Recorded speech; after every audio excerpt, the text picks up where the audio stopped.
புனிதர் மார்ச் 27 எகிப்து நாட்டின் யோவான். யோவான் எகிப்து நாட்டில் 300ஆம் ஆண்டு பிறந்திருக்கலாம் என்று நம்பப்படுகின்றது. இவர் தன்னுடைய வாழ்வின் முதல் 20 ஆண்டுகளை தனது தந்தையோடு இருந்து அவருக்கு தச்சு வேலையில் ஒத்தாசை புரிவதில் செலவழித்தார். இந்த காலகட்டத்தில் இவர் இறைவனுடைய அழைப்பை உணர்ந்தார். எனவே எல்லாவற்றையும் துறந்து ஒரு காட்டிற்குள் சென்று அங்கிருந்த ஒரு துறவியிடத்தில் சீடராக சேர்ந்து பயிற்சிகள் பெற்று வந்தார். அந்த துறவியோ யோவானிடம் பெரிய பெரிய பாறைகளை ஓரிடத்திலிருந்து உருட்டி இன்னொரு இடத்திற்கு கொண்டு சேர்த்தல், காய்ந்த சருகுகளை பொறுக்கி ஓரிடத்தில் குவித்தல் போன்ற பல கஷ்டமான வேலைகளை கொடுத்து அவரை அவஸ்தைக்கு உள்ளாக்கினார். அந்த வேலைகளை எல்லாம் யோவான் மிக பொறுமையாக செய்து வந்தார். ஏறக்குறைய 16 ஆண்டுகள் அவரோடு இருந்து பல்வேறு விதமான பயிற்சிகளை பெற்றுக்கொண்ட பின்னர் யோவான் அவரிடமிருந்து விடைபெற்று ஓர் மலை உச்சிக்கு சென்று அங்கு கடுந்தவம் செய்து வந்தார்.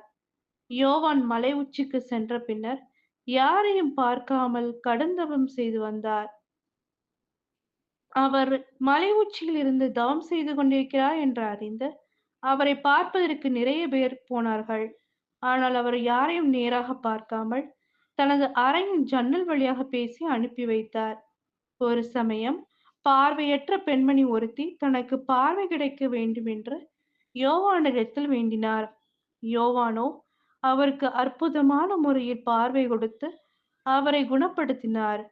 இப்படி பல்வேறு மனிதர்கள் அவரால் நலம் பெற்றார்கள். யோவானுக்கு பின்னர் நடப்பதை முன்கூட்டியே தெரிந்து கொள்ளக்கூடிய வல்லமையை இறைவன் கொடுத்திருந்தார். அதனைக் கொண்டு அவர் எதிர்காலத்தில் நடக்க இருந்த பல ஆபத்துக்களை எடுத்து சொல்லி மக்களை எச்சரிக்கையாக இருக்க வேண்டும் என்று சொல்லி வந்தார். அதே போன்று மன்னர் முதலாம் தியோடியஸ் போரில் வெற்றி பெறுவார் என சொன்னார். அவர் சொன்னது போன்றே மன்னர் போரில் வெற்றி பெற்றார். நாட்கள் ஆக ஆக யோவானுக்கு உடல் நலம் குன்றியது.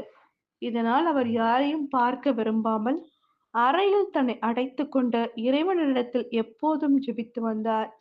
390ஆம் ஆண்டு மார்ச் மாதம் தன்னுடைய சாவு நெருங்கிவிட்டது என்பதை அறிந்த யோவான் முழந்தாள் படியிட்டு இறைவனிடத்தில் ஜெபிக்க தொடங்கினார். அவர் ஜெபித்துக் கொண்டிருந்த போதே அவருடைய உயிர் அவரை விட்டு நீங்கியது. 2-3 நாட்கள் கழித்து அவர் இறந்துவிட்டார் என்பதை அறிந்து மக்கள் அவரை நல்லடக்கம் செய்தார்கள்.